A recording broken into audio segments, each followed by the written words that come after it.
Tu te demandes combien vaut le sinus de 150 degrés, le cosinus ou la tangente. On va les trouver juste avec le cercle trigonométrique à 2,50. Genre on va trouver le cosinus, le sinus et la tangente de 150 degrés. Et un peu de logique. Tu vas voir, c'est comme résoudre une énigme. On cherche l'angle associé. On pense au quartier du cercle, donc le cadran 2, et hop, les bonnes valeurs tombent toutes seules du ciel, ou peut-être du cerveau. Allez, on décrypte 150 degrés ensemble. Donc déjà, pour une bonne introduction, c'est que ça c'est le triangle, ça c'est le cercle trigonométrique comme on en a parlé avant, et le triangle DGA, il est rectangle en G. Donc l'étape 1, c'est dans quel cadran est 150 degrés. Donc 150 degrés, c'est dans le deuxième cadran.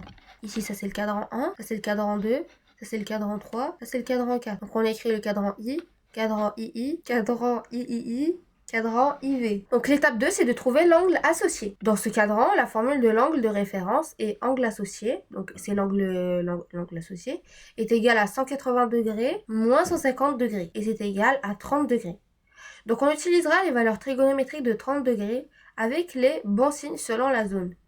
Donc déjà, on sait que on est dans le deuxième cadran, on a l'angle associé, et bien le sinus est positif, le cosinus est négatif et la tangente est négative. Donc on va voir tout ça en détail. Déjà, la mesure DG est de 3,6 cm. On va faire en centimètres. DA mesure, ou AD, mesure 7,2 cm. GA ou AG mesure 6,3 cm. C'est le cosinus. Le cosinus, c'est le côté adjacent divisé par l'hypoténuse. Donc le côté adjacent à l'angle, c'est GA, c'est celui qui le touche en fait. Et l'hypoténuse, c'est AD. Donc on fait 6,3 divisé par 7,2. Donc c'est environ 0,8. Mais puisque, comme je vous l'avais dit avant, le cosinus est négatif, eh bien, on est dans la partie négative, alors c'est moins 0,8. Après, le sinus, c'est le côté opposé divisé par l'hypoténuse. Donc le côté opposé, c'est quoi? C'est DG divisé par AD. Donc l'hypoténuse, c'est AD. Après, ça fait 3,6 divisé par 7,2. Donc ça fait 0,5. Après, la tangente. C'est pas la plus difficile, mais c'est pas la plus simple quand même. La tangente, c'est le côté opposé divisé par le côté adjacent. Le côté opposé, c'est 3,6. Et le côté adjacent, c'est GA. Donc c'est 6,3. Donc c'est 3,6 divisé par 6,3. Ça donne environ 0,5. Mais puisqu'on est aussi dans la partie négative, et comme je vous l'avais dit avant aussi, que la tangente, est négative, et bien la partie est négative, alors la tangente est négative, alors le chiffre est négatif, alors 0,5 est négatif, alors c'est égal à moins 0,5. Après aussi, je suis désolée, mais j'ai fait le cosinus de 0 degré, de 90 degrés, de 180 degrés et de 270 degrés. Et j'ai fait aussi le sinus. Donc, ils sont ici. De tous ces angles. De 0, de 90, de 180, de 270. Ah oui, pour info, j'ai déjà fait des vidéos sur les angles précédents. Donc 30 degrés, 45 degrés, 60 degrés, 120 degrés et 135 degrés. Donc là, on est passé à 150. Après, normalement, c'est un petit peu plus compliqué. Non, je rigole. C'est la même chose à chaque fois. Juste, on prend le côté divisé par l'autre. C'est tout. Hein. C'est juste, tu prends la formule, tu mets les côtés, tu fais le résultat, et c'est fini. Là, t'es tranquille. Tu peux faire des équations, tu peux faire beaucoup de choses avec. Donc, ici, on va faire déjà le cosinus de 0 degré, c'est égal à 1, puisque le cosinus, il est là. Donc, c'est égal à 1.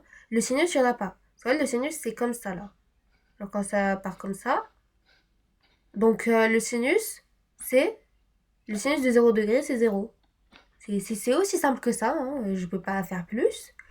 Mais moi, pour vous l'expliquer, parce que quand on a quelque chose devant soi et on ne veut pas le comprendre, on va presque jamais le comprendre, quoi. Il faut débloquer son cerveau. Donc le cosinus de 90 degrés est égal à 0 degré. Parce que c'est le contraire de 0 degré. Donc le sinus de 90 degrés est égal à 1. Après, le cosinus de 180 degrés est égal à moins 1. Ah ouais, là c'est bien. On va comprendre pourquoi. Parce que ici c'est négatif, ici c'est positif, ici c'est positif, ici c'est négatif. C'est simple que ça. et efficace. Donc, ici déjà c'est moins, c'est sûr. Et on voit qu'ici il y a 1, un moins 1, 0, 0. C'est peut-être la même chose, mais c'est un petit peu échangé, non? Ouais, peut-être, ouais. Donc oui, ici, c'est le moins 1. Donc, parce qu'il y a 1 ici, et donc c'est négatif maintenant, donc c'est moins 1. Après, le sinus de 180 degrés est égal à 0. Donc ici, il n'y a pas de sinus comme ça. Il n'y a rien. Vous voyez? Donc le cosinus de 270 degrés, oh mais c'est comme ici, mais avec la partie négative. Donc c'est égal à 0 et le sinus c'est 270. Donc le sinus c'est moins 1 parce que c'est comme ici, mais genre c'est le contraire. Donc en résumé, le cadran c'est le deuxième qu'on a utilisé. L'angle associé à 150 c'est 30 degrés. Les signes de ce cadran c'est sinus positif, cosinus négatif et tangente négative. Et voilà. Maintenant, tu sais comment trouver le cosinus, le sinus et la tangente de 150 degrés sans même ouvrir ta calculatrice. Si tu veux qu'on fasse d'autres angles comme 210 degrés, 225, 330, même si ça n'existe pas, dis-le en commentaire. 330 existe. Donc like et abonne-toi et active la cloche si tu veux des maths plus claires, plus visuelles et sans prise de tête. Alors, vraiment, abonne-toi, c'est le plus important vraiment et lâche ton plus gros pouce bleu. Bye bye!